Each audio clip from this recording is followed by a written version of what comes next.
Port Conference Advisory Board. Norm, would you lead us in the pledge? I pledge allegiance to the flag of the United States of America and to the republic for which it stands, one nation, under God, indivisible, with liberty and justice for all.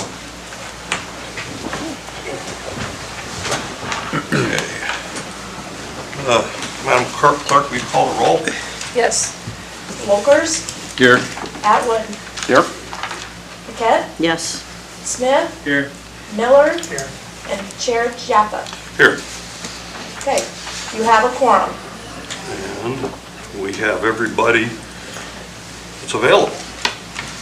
Okay, so if there's any citizen comments, you can come to the chair and speak your, say your name and where you're inside or outside the city limits. And I believe there is no one on the list. That is correct, there is no one on the list. okay, nobody else that's not on the list want to speak? Okay. So we'll go ahead and approve the agenda. It's a fairly sparse agenda. Most of it is the normal stuff we have with a information, one new business, and some information. So are there any changes, corrections to the agenda, Vice Chair? On the agenda, it says we're meeting at 7 p.m., but we're actually meeting at noon. And my name is misspelled. It's with a Y, not an I. Other than that, I'm fine with it.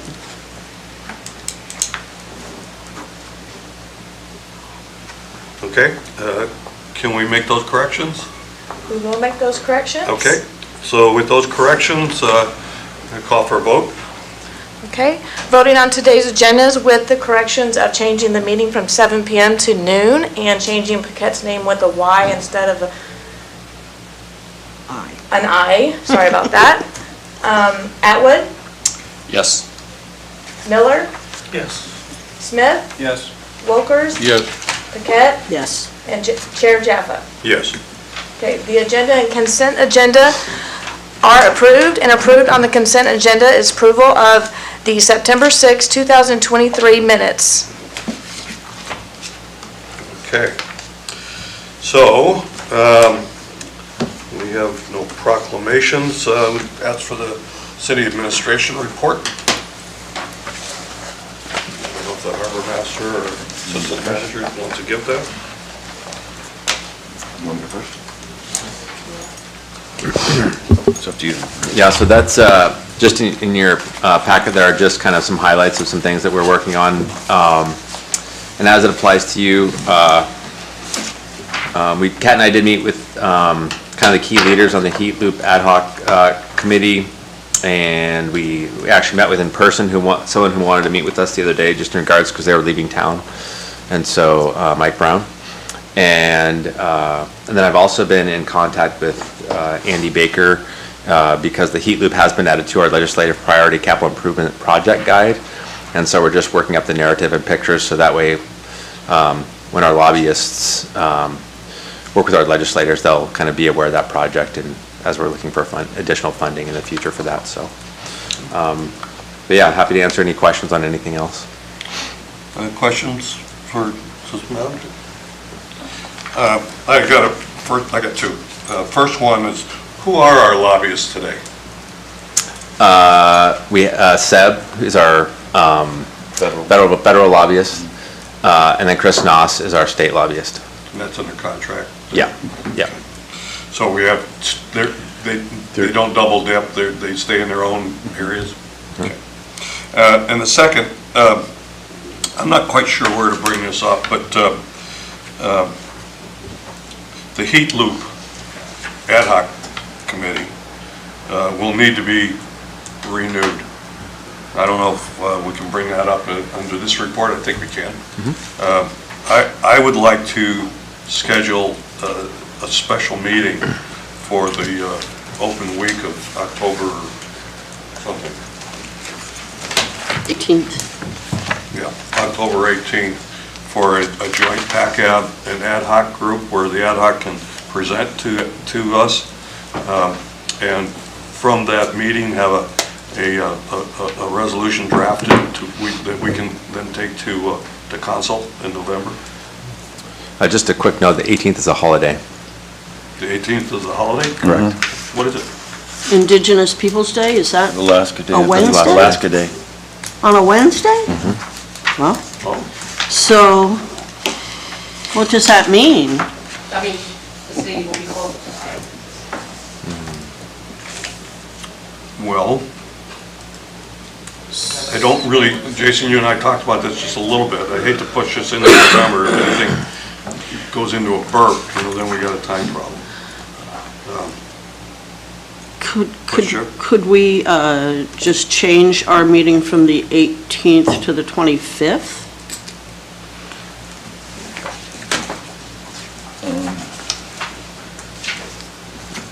I think you can do that in new business, correct?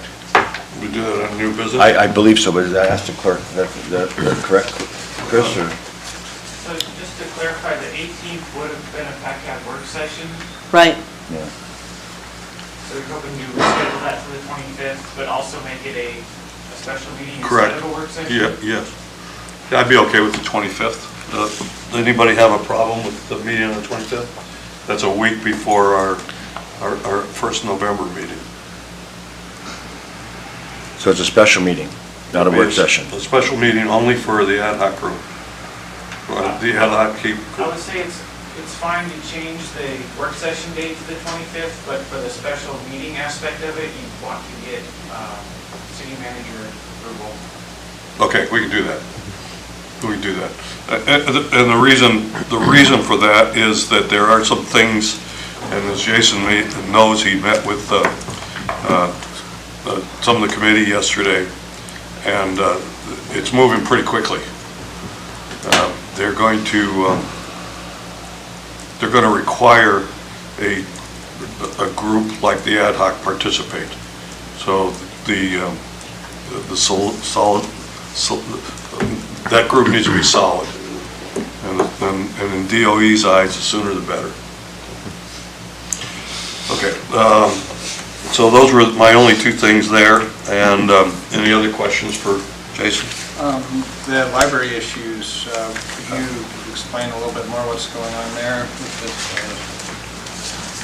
I don't know like the super in detail, but the short story of it is that whoever the contractor was, the contractor's no longer in business, but they did it was put together just similar metals. They have all kinds of ventilation issues, leaking issues, and so they've had an evaluation done, and they're adding a few other things to it. So right now, we're in the process of having an engineer basically do like a redesign on it, and then they'll put that out for RFP, but it's in the hundreds of thousands of dollars to fix. I think their number is $253,000. Yeah, it's in that range. That includes part of the ventilation system too? Yes. Yes. Okay. Because they had to buy a bunch of dehumidifiers because of the books, so just plugging them in to help with that. Too much moisture. And just a point of information, that project, that improvement on that library will blend in with the heat loop project as well. It's not mandatory, but there's a benefit that the two projects have. Compatibility. Okay. one last question. Sure. Is the jail currently closed? Correct. Thank you. What do you do with convicts or with prisoners? They, if it's our prisoners, then they had trained two of the correctional officers to drive them to Kenai. But if it's the state troopers got to take them over. So, or the Wildwood? Wildwood, Yeah. It's better than nothing. Okay. I have the Harbor Masters report. Yep, so you have my report there. So last week, we were at Catch Camp for the Harbor Masters Conference, and actually, step back a bit.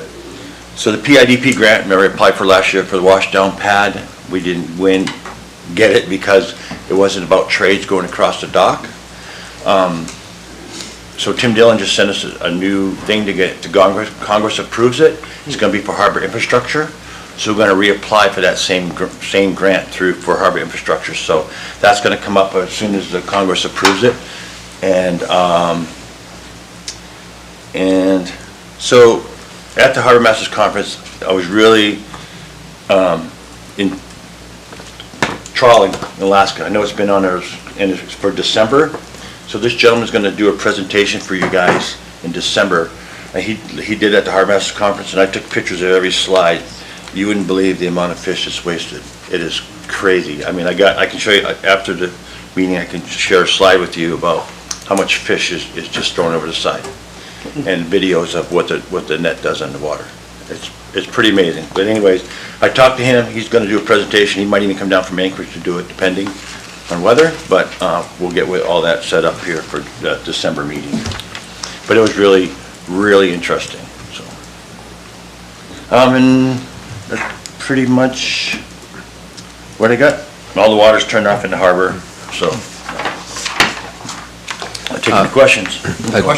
Chair Jaffa, we do have Chief Nickel here to be able to comment on specifically on the jail thing, correct? Oh, Yep. heard the word jail. I did. Yeah. Yeah, my ears lit on fire. So I heard the question about the jail. The Seward jail is closed. Male prisoners are currently being taken over to Spring Creek. And we've kind of created a impromptu intake facility there. And so it's coming with its own challenges, and we're working through them very collaboratively with DOC and the city and myself and AST, and we've got it working just fine for now.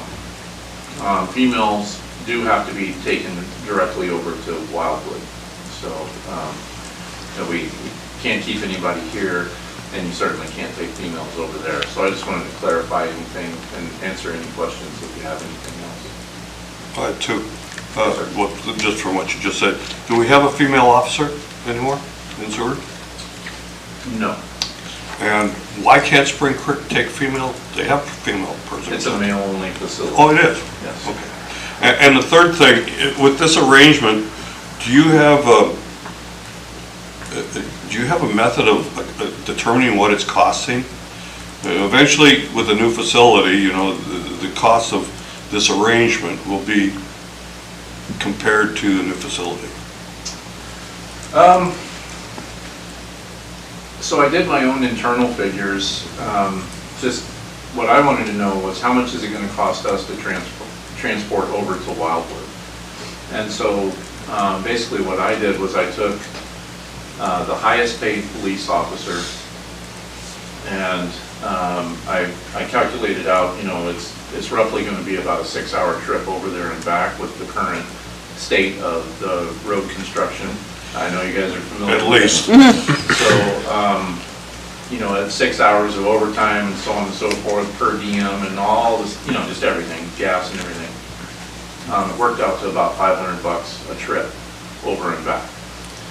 So, and that's one officer if we're able to do the transport with only one officer. You know, there's other conditions that could exist where we need to use more than one officer.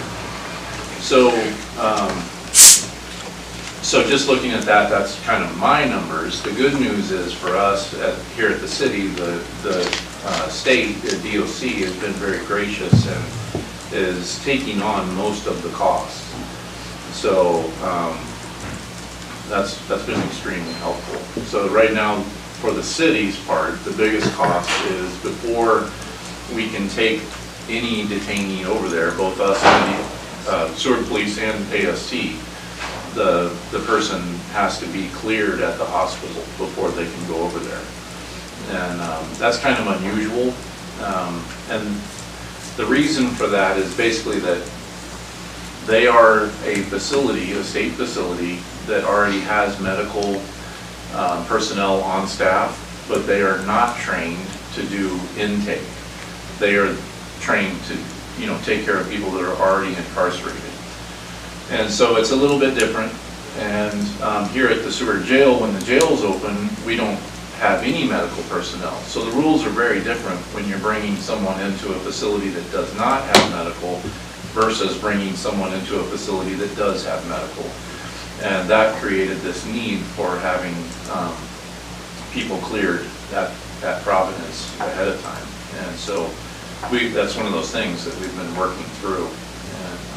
And it's going okay, you know, but there is a cost associated with that, of course, you know. And like I said, DOC is taking the bill for that since that's their requirement, which has been very helpful. DOC?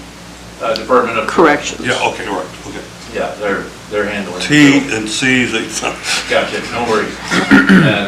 And you know, so then there is a personnel cost for us where we're paying someone to be there, but so far it's less than it would have been to just do the transport. And that's, for me, that's my cutoff. And you know, if things were to change and suddenly it should become more expensive, you know, than it would be to do a transport, then I would you know, raise some concerns about that. But right now, it's working out in our favor, and I do appreciate Department of Corrections' help. Fred? Yeah, so you're transporting the female intake inmates straight over to Wildwood? Yes, sir. And some of them are going with one officer? Well, I thought I heard you say that. We haven't had any females yet, so we haven't had to cross that bridge. Is there a possibility of recruiting one of the female correction officers so that you don't have a male officer by himself with one of these ladies? Because some of these ladies are quite inventive in causing trouble. Right, and so I guess there's to answer that, so you're asking, could we bring a female from Spring Creek? Yeah, have a female officer accompany females being transported to Wildwood, or at least 2 male officers, because your liability opens up and you put that one officer really on the line. Mm-hmm. You know, he said, she said, this kind of thing, and they'll pull that. Oh, I hear you. And those are concerns that we have. So I cannot answer whether or not we could have a female, you know, from Spring Creek go with us. There are rules of, are they trained as a PTO, and that sort of thing may start to kick in. But PTO for you guys is a prisoner transport officer. It's a specific training that DOC does for their employees. However, so as you also mentioned, having a two officer transport is certainly a possibility. And also keep in mind that we call out our mileage and our times, you know, or we record our times and we call out our mileage anytime we transport a female. And so that we can do accounting after the fact and be able to show that there's no delays in the transport and the mileage is correct, there was no deviations. And so those are our own internal checks and balances in that regard. Any of your officers trained as transport officers? No, that's never been a requirement for us. We don't. Are you going to pursue that at all? I am, yeah. Okay. Yeah, I'm working on that with DOC. Vice Chair? Do you need a special vehicle to do the transport all the way to Kenai? Not particularly. The police vehicles are sufficient for it. You know, if something like this were to become a long-term type of thing, we may want to look at maybe a van or something that might be more conducive to it. But as of right now, a police vehicle works fine. Tom? Does it have to be 2 officers? Like, could you have a female dispatch officer go over? Like, if you have 1 officer, does the second person have to be? Just from a safety perspective, I would prefer probably not to have someone who's not in law enforcement in the vehicle. Yeah. And as wild as this may seem, one of the potentials, one of the things that we worry about in a transport, and we are very, number one, we're very secretive about transports. You never ever, you never transmit, you never let people know when transports are going to happen, because you don't want escapes to be able to have time to be planned. But should something happen between here and there, the officers who are doing these transports are armed and they're trained, and they may have to act. And I wouldn't want someone who isn't trained in that situation. Does that make sense? I don't want to. Yeah, I just thought maybe if you had other female employees, period, that, if you've got one trained person, you could have another witness, Yeah. But, Gotcha. yeah, it makes sense. I have two more. Chief, I appreciate your coming in and answering these. This is I assume this is going to be this way until we get a new facility, which several years down the road. No, sir. It'll be this way until we can hire people. Oh, okay, so it's a staffing issue? It's a staffing issue. Which brings me to the second question. In this transporting out of town, where your officer or officers have a minimum of a 6-hour absence, does that create any difficulty for you? And keep in mind, I'm aware when they did Spring Creek that one of the pledges was to support this town in this area with extra troopers. And I know you guys are spread thin already.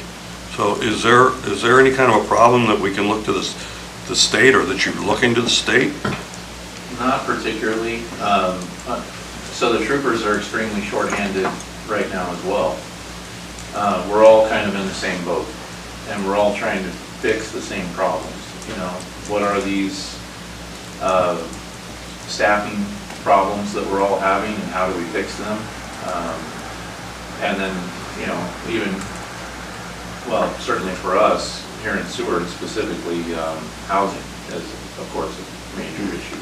But so to answer your question, does it create problems? Yes, it creates scheduling challenges, but we have it covered. We've come up with a on-call schedule, and all of us, including myself, are pulling call and available. So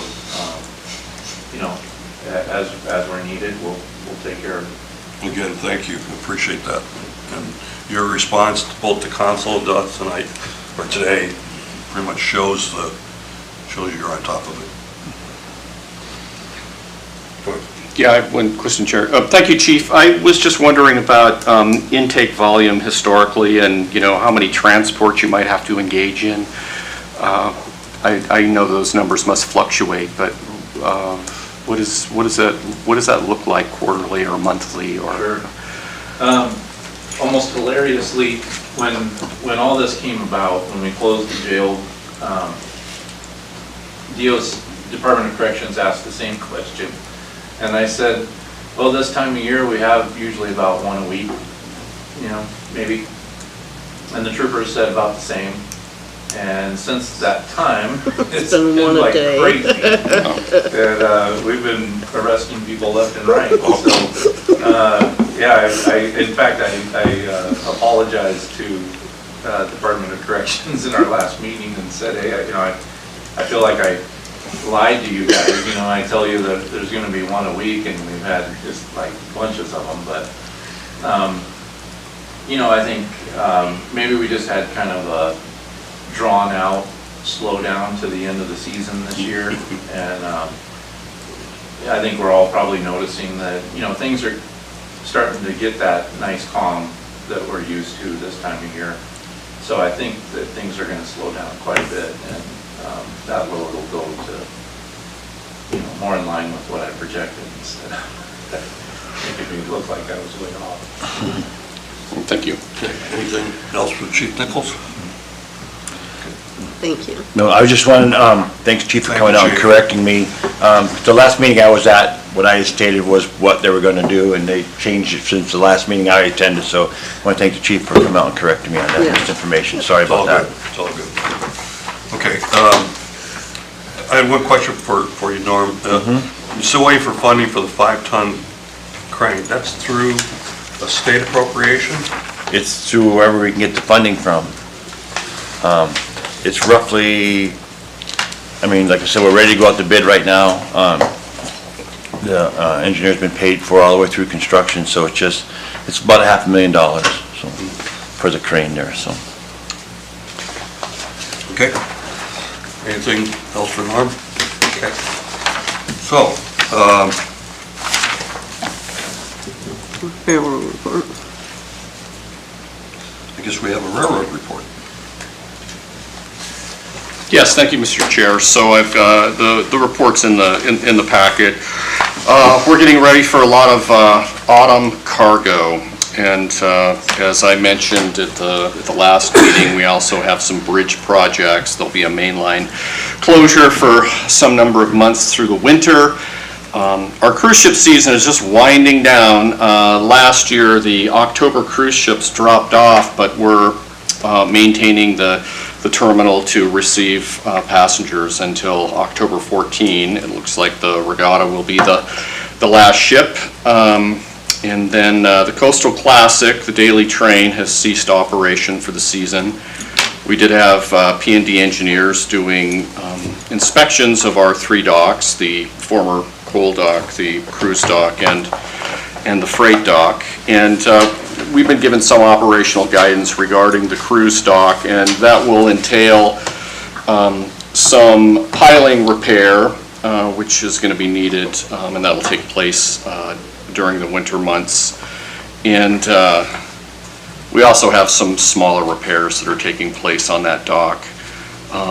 Things like, we had some grates that failed, drainage grates that failed. We have some vegetation removal. And then we do have a plan to begin removing some of the coal handling equipment on the coal dock itself. That coal dock is 1,800 feet in length. The conveyor system, possibly the loading arm, we'll see how funding and how contractor bids go. And then we'll be able to potentially repurpose the dock, although we don't have current plans. But the good news that we've received from the engineers is that dock is stout. It has good bones. And so that's very encouraging going forward. And I'll answer any other questions you have. Okay. Questions for the board? Fred? Yeah, and on the piling repair, are you like injecting cement or driving new pile, or how are they going to repair those pilings?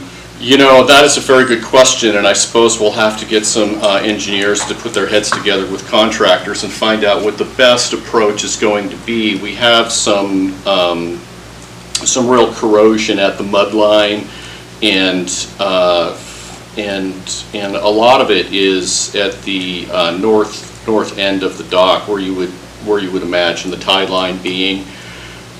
So yes, sleeves, new piling, I'm not sure.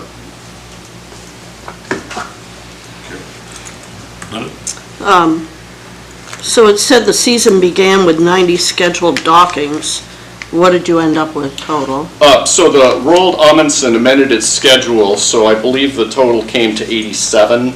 But that doesn't cover docking days. We have the Viking Orion, which has a business model of staying for 3 days when it comes, and then we did have a cruise ship that stayed for approximately 2 weeks over its normal docking time. Yeah. So, but the number's 87. I believe. Okay. Yeah, and the 24 schedule looks to be approximately the same, although the vessel lineup is changing. And what about the length of season? Are they coming in earlier, staying later again? Yes, ma'am. What's- Yes, ma'am. what's So happening? we'll have cruise ships until October 14 this season, and the first ship for the 24 season is scheduled for April 22. Holy mackerel. Yes, yeah, it's quite early. Go ahead. I just have a comment. I wonder if we can get the chamber to work with local businesses to deal with this schedule, because people are coming off these cruise ships now, and you see them doing this in shop windows, because the shops are shut. So I'm not understanding, like, we're missing out on a lot as a community if we're not prepared for these people when they come, even though it's just the independent travelers that we're looking at. Still, it seems like we're not putting on the best show as a town when they're coming here and we're not ramped up for them yet, or we've already put everything away for the summer. Yeah, correct. The shoulders of the season do present challenges, so, Yeah, correct. If yeah. we're going to see ships in April, there may be storefronts that are not open in April, and the same follows for the month of October as well, so I suppose the chamber could I don't- yeah. communicate some of that. I don't know how we can fix that, but it seems like we ought to work on it. I agree. So it looks to me like the Big Dipper, I think is what the kid named that, is dead. We have not, thank you, Mr. Chair, we have not had a coal ship since 2016. The equipment has been largely idle. It was depowered at least 2 years ago. And yes, I think your assessment's correct. Okay. And the other question I had, when there was the what do they call it, pothole release this year, the jackalope, Yes. and you routed passengers by bus to the Moose Pass station and transported them. Two questions. Is there an economic benefit or a cost for the railroad to do that? And I guess it's not a question, the Moose Pass community loves seeing it. Well, thank you, Mr. Chair. I'll be happy to pass that along. I don't know what the financial implications are for that logistical change. But bringing that many coaches in, I would think there's an added cost. Is that to the railroad or is that to the cruise companies? Well, it is to the support companies, and I'm not sure how that's passed on then. Okay. But I can certainly try to find out. I have one other thing. I assume you wrote this, Dwayne, the last paragraph, the strategic pause. We talked about that just a little early at a different meeting. Is that anything, it sounds ominous. Is that, or So how concerned should the community be about that? I think that right now we'll probably receive I don't have a crystal ball, but I will say I would expect a private proposal to come forward in the not too distant future. Okay, that's good. Okay, any other questions? Okay, thank you for the railroad report. And I would ask the assistant manager, former director of the chamber, if we are going to reach out to the chamber again to present reports to us. We can do that. I think they have a new executive director. Correct. Yes. Okay. So, new business. I think it's up to the harbor master to present and discuss the harbor plan, which you find in the last portion of the packet. Chair Joplin? Yes. Remember new business, other new business, do you want to move? Yeah, okay, we can do that first. Is there a reason, I guess the clerk has left, but is there a reason that our meetings, if we're going to change from the 18th to the 25th, is there a reason we can't change from the 18th to the 17th or the 18th to the 19th? Again, I think it's, Mr. Chair, I think it's, you need to get approval from the city manager and see if it's available, because this might be reserved for something else as well. Probably not So- on noon. So if the group agrees that we want to have the meeting, then we can coordinate with the manager and find a time and place for that. And unless someone has an objection to that Tuesday or Thursday, I would propose that, because I'd rather see it earlier than later, quite frankly. The 17th, Chair? Yes. Okay. Okay, I can't do the 17th or the 19th, but Okay. you don't need me. So, that's not taking the form of a motion, it's just taking the pulse of the board. I won't be able to attend that one either, so I got anything on that week. Okay, you would have missed the 18th as well. Correct. Okay, well, we'll work on that. All right, so, harbor report, or actually, planning report, harbor plan. Chair Jeffers, so this year I went through the plan again and updated anything that I could, and that's what I have before you. So if you've looked through it, there wasn't much difference from when we did it last year. A little bit on the temperature. There's a few changes, not very many. And just kind of updated the floats and how much, the wait list and all that other stuff. Okay, open to the board for discussion, Vice Chair. When you did the update on the table, on table 1 on page 7, I'm curious what it's been historically. I don't have that in front of me, sorry. It wasn't much of a change, it was like 0.5 or 0.1. But in general, warmer. In some cases, yes, but in some cases it was also colder. Okay. It was like I mean, you can go to the NOAA site there, Western Region Climate Center, you can look at it. And I have a chart also with the, so. It's really weird how it just bounced around being warmer and then also colder in different months. Did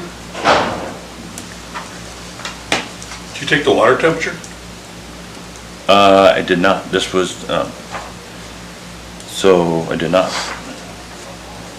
I don't think there's one in here for water temperature. That would be really interesting. Yeah. Because I know, when I first came here almost 30 years ago and was working at the Sea Life Center, we were told if you fell overboard in Resurrection Bay, you had about 5 minutes. And I don't think that's true anymore. I mean, I don't even know if there's a time frame now. It's so warm, the water's so warm. I don't think it's that warm. No? I don't think so. I just think if there's a 1 degree, it'd be, because we had our at the Harvest Conference, we had a thing on, I don't have in front of me what it was called, it was about weather in Alaska, and there was up and downs in the water temperature.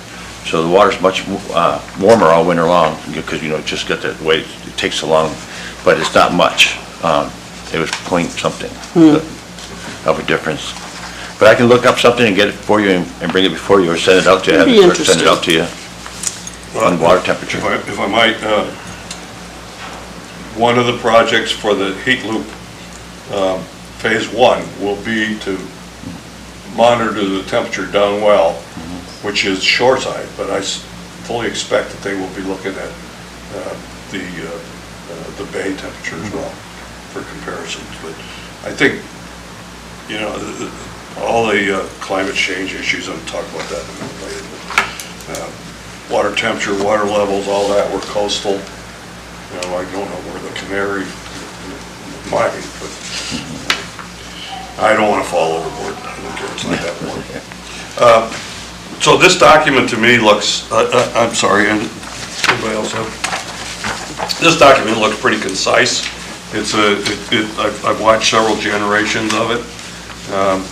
Sometimes we've had some red line or column notes and things like that to review, but this document is intended for you to take to conference or to the lobbying groups and in a nutshell saying, here we are. Is that the true use of this document? That, and it gives us something to look, for informational stuff for other folks too. They can go, on our website, pull up the harbor plan whenever it gets approved. But, so this year, this plan has to be reapproved by council. So it's every 5 years, got to go back before council, that's why we do it. So that's why we're doing it again, even though I know we just did it in December, bringing it back, so you guys, so the next meeting, we'll bring the resolution back for you to approve this plan to send it to council, and then I'll bring it to council for their approval further. So I would suggest anybody that read through this, and if there's any serious questions or even minor questions that you want answered, or discrepancies or improvements, that you bring them to that meeting. Yeah, Mayor, touch on one more thing, so you can notice with, so the moored availability by flow, so our wait list has changed. The 50-foot list has actually dropped down to only 3 to 4 years now instead of 5 to 6. So that was, but the 32-foot list has picked up again. So it's over a year now, so. It seems to be like a moving target. It is. It goes on how much money people have to buy boats, or what is it? It's kind of hard after COVID. It was really weird. A lot of people were a lot of boats sold this summer in the harbor. So they opened up a lot of slips, and a lot of them were 50-foot slips. So that list kind of shrunk. So I know that we're also looking at adding on. Yes, I sent you that thing for Z Float.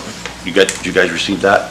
So we're looking at that, and then we're looking at. I already talked to the float manufacturer, and they're going to give me a price, and then we're going to apply for the facility grant program next spring. When it comes up, we'll have everything ready to go. As soon as the program comes out, we'll apply for the facility grant program to help pay for that. So, and then that would be. Oh, sorry. Oh, if I. Yeah, sure. May I ask a quick question? I was just reading here about slip sizes, and it's kind of related. I was just thinking of the smaller vessels and the 17-foot slips, for example, which are not there any longer. Does the harbor track the launch activity? Do we know if the launches are used more frequently than We do track it because, the people who pay. Yeah, yes, right, sure, it's an honor system. It's an honor I'm system. guessing, yeah. So we do track it, and then that's a report we can get it, here. It's closed now, but we can get a report on what the launch ramp was for both the northeast and the south. But hopefully, like next year, that I think we're going to have some parking, which will help. They usually helped out with the enforcement on the launching when you see the vessel there, the person there. Mm-hmm. We end up getting more people paying than we've had in the past. And then the new Assistant Parks and Rec Director has been working on a program right now, and I'm anxious to see how it comes out for the parking and the parking lots and the launching. So it'll be really interesting to see. The revenue should go up. Thank you. So on page 24, or page 36, whichever number you want to use, we've got the Harbor Master office and shop. Isn't this now on the legislative priority list, moving Yes. the Harbor Master? Yes, it is. It is. So shouldn't we note that here, or?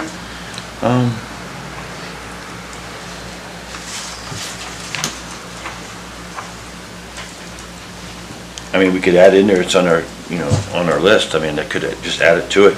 Yeah, I think we should, because we really want that to happen. And I think if this is the document that is the plan, then I think in here we should say, we've got it on the legislative priority list to help make it happen. Okay, I'll add it to it, so when it comes back for you, it'll be on there. Okay. I thank the vice chair for bringing that up. There was a roadblock to that with utilities on that South Uplands. Correct. And how has that been remedied? So it hasn't been remedied yet, so just finding the funds to move it over, and then just a discussion with the city manager if we have some funds coming open. So we have a couple things happen, of course, it's at SMIC, so the money kind of has to stay at SMIC, but there's a way that we can find the money, and just the electric's got to be moved over. The water and sewer is already in the easement, so the utility easement. So we just got to move that. Once that's moved over, and I already talked to planning and zoning and stuff, we had a meeting, just a short meeting about maybe going and having it all replatted, what size lots. So that's something we can bring back before you to to develop the uplands. It's been discussed before, remember we did the heights, building heights, so now we can look at the size. And I think we just stay with what the other places are along, behind the harbor master's office now. We stay at that same size, maybe throw a bigger one in, I don't know. But it's something for discussion in the future. We have a place marker in for it. And if you need If we just gotta get the electric, and once the electric gets moved over, then let's just start the ball rolling for everything. So I would suggest rewording 4.18, instead of look at moving, prioritize moving the electrical. So we get a sense of urgency, you know, moving it along. Look at prioritizing moving the electric. Yeah. Okay, I'll add that word in there too. Okay. So, is there anything else that jumps out at anybody?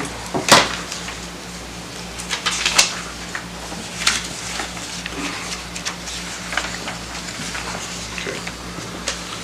So, we'll go to our next item. Regular meeting November 1st. We're going to schedule a special meeting, which will be an action meeting, later this month, hopefully. Okay? So, any citizen comments or anybody have anything they want to add? So we'll go to the board comments. Unless I've missed something, we'll go to Tom? I don't have much. We got a slip, my business got a slip in the harbor, and I grew up in that harbor, and it looks amazing. Like, it's great. Every time I walk there, I kind of actually think that, you know, like, How it bad seeing used to be. where it's gone and what it is right now, it's like really impressive, so. But yeah, no, I don't really have much. Yeah, this is kind of a personal comment that I'd like to ask the board or at least the chair. If I am involved in a legal litigation of some type with the election that just took place, am I in conflict of interest of sitting on the board? No. No. I'm not, we'd have to ask that to the attorney, but I can't imagine why you as a private citizen not acting as a board member can't do anything you want. You cannot act or describe yourself as a board member, commissioner, or representative of the city.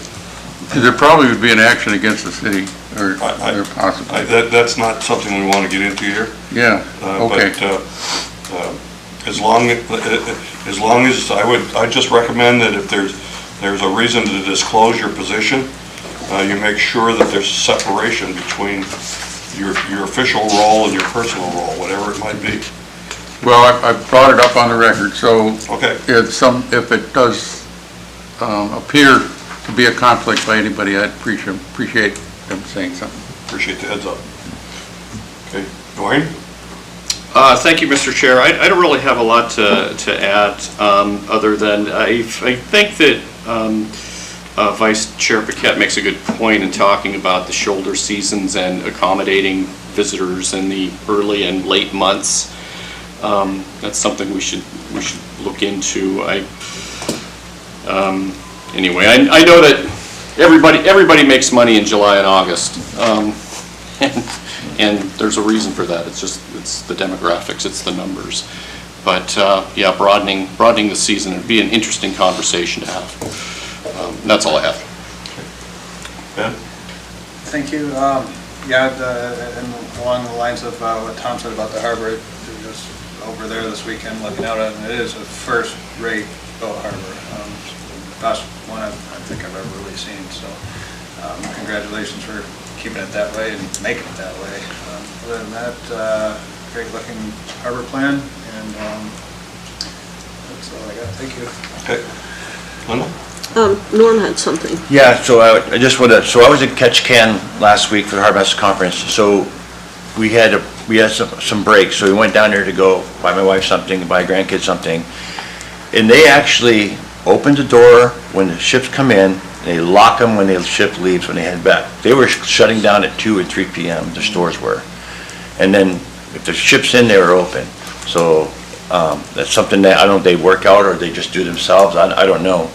But it could be a call to maybe Catch Can Chamber, maybe they have some kind of deal with the store owners. But then too, and then on the harbor, so, you know, the harbor's, it's come a long way since when I first started 30 years ago. And it's all about the community coming together, using the proper, getting the proper grants, the bonding and all that other stuff. And that's all the other harbor masters, other councils, other PACABs. It's a whole lot of people. So, and I believe we're the first harbor in the state to get all of the 1968 floats out of here. I mean, they're gone now. We still have the, you know, the fixed docks, but just the substructure, because everything else was new. So, yeah, there's a lot of work from a lot of people in the past. Yeah, and as a boat user ourselves, that north ramp now is just very nice. It's beautiful. So thank you for that. Thank you for everybody to come. We had a full board, which is nice. We still have an empty seat for the public. We do still have an empty seat, so I know we have an applicant, and maybe we'll have a full board by next time we meet. And that's it for me. Thank you. Well, I'll tag along too, Norm. The harbor didn't just happen by accident. The condition of the harbor got where it's at with a lot of hard work. You had a great staff. A lot of the people working for the harbor have been here presented, but it takes a leader to keep them pulling in the right direction. So you deserve a lot of credit for this, and I know you're getting close to calling it a career, but you know, we'll have an opportunity to work with you for a while. I think that one of the issues with the prosperity is there's a problem to come with it. You know, when you have more business activity, you know, we had people screaming a few years ago about parking downtown. That's a problem that most places would want. You know, and being able to park in front of your business, and I know the people that do and want to have for 50 years, but that's a luxury. You know, would you rather have a paying customer park there? So I think the same thing with early boats. They get here, finding a way to help them enjoy the town. And I think the chamber will have a whole lot of benefit there with the railroad. So I look forward to that.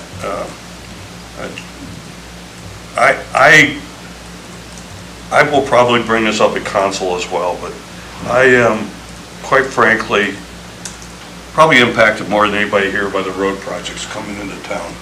I've never seen such a disjointed, out of control, uncoordinated mess, ever. I've been all over the state of Alaska. I've seen construction projects in the worst of places. We got one-lane roads, one road in and out of a lot of places. This is by far the most incomprehensible project that I've ever seen. I know we're just a little bit close to being done with it, but this should never happen again. And there will be more work that has to be done on the Seward Highway. So, other than that, I got my gripe out. And nice to see Jason here, and we'll adjourn. 53, thank you.